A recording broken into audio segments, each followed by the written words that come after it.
Welcome to our training on Zero Code Analytics. This initiative is led by AFROS Agri-Food Working Group, the African Federation of Operations Research.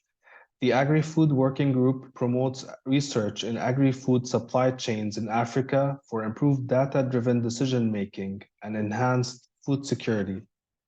The goal is to support academics and professionals of logistics and supply chain fields. I'm Ali, a researcher of operation research. This session will cover the first milestone in the analytics journey. This is mainly inspired by descriptive statistics domain. First, it starts with tabular presentations and graphical, as well as numerical summaries. First, we should ask the client about their pain points in their system and formulate a question. Next, we find what in their data sources is fit to be the variable or variables we can use to answer this question. Finally, and first off, we can start as primary step by creating tabular summaries, also known as frequency table.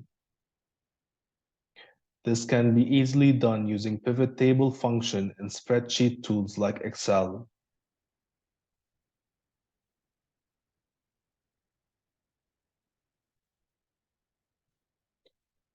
As this said, a graph is worth a million words. Each of the tabular summaries that we create, also known as pivot tables, can be formulated as a pivot chart.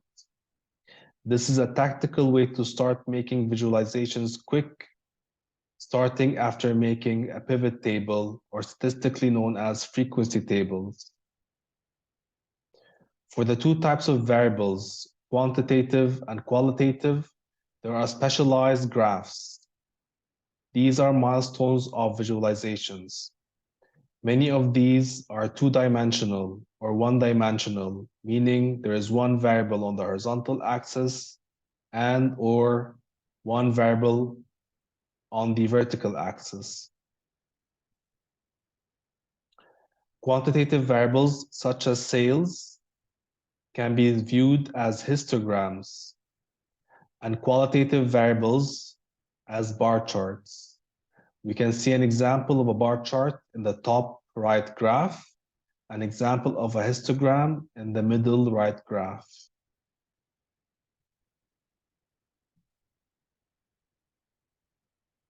Pie charts better show percentages known in statistics as relative frequencies.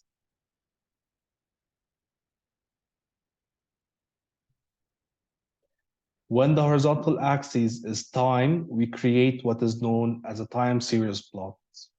You can see it at the bottom left of the screen.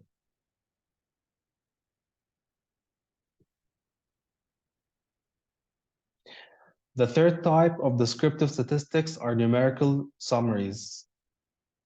These come from measures of center and measures of deviation. These are summarized in mean and standard deviation, or median and interquartile range.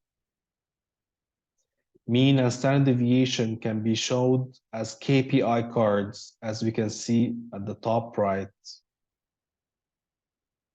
And median and interquartile range can be showed in box plots, as we see at the bottom right. The box plots are a good way to visualize the distribution of the data inside of the dataset.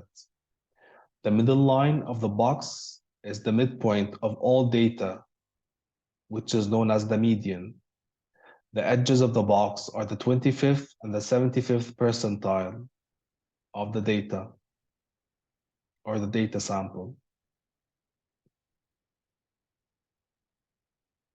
Final twist to descriptive analytics is to get a hang of data cubes. The previous visuals were either single dimension or multidimensional, as in tabular or graphical presentations. Once we get a third dimension in, we can tackle data in a different way. This addition of a third dimension, when possible, will lead to dynamic quality of analytics platforms. Notice how data here annual sales per quarter, per product, or per country. This can be shown in any two-dimensional graphical presentation. We can also compare sales per product and per quarter, or per country and per product in a stacked column chart, which in addition to the two axes will include more bars representing the third dimension included.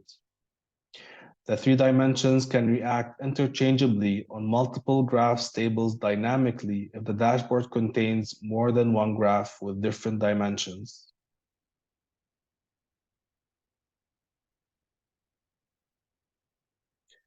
Thank you for choosing to learn with us. Stay tuned for more on zero-code supply chain analytics.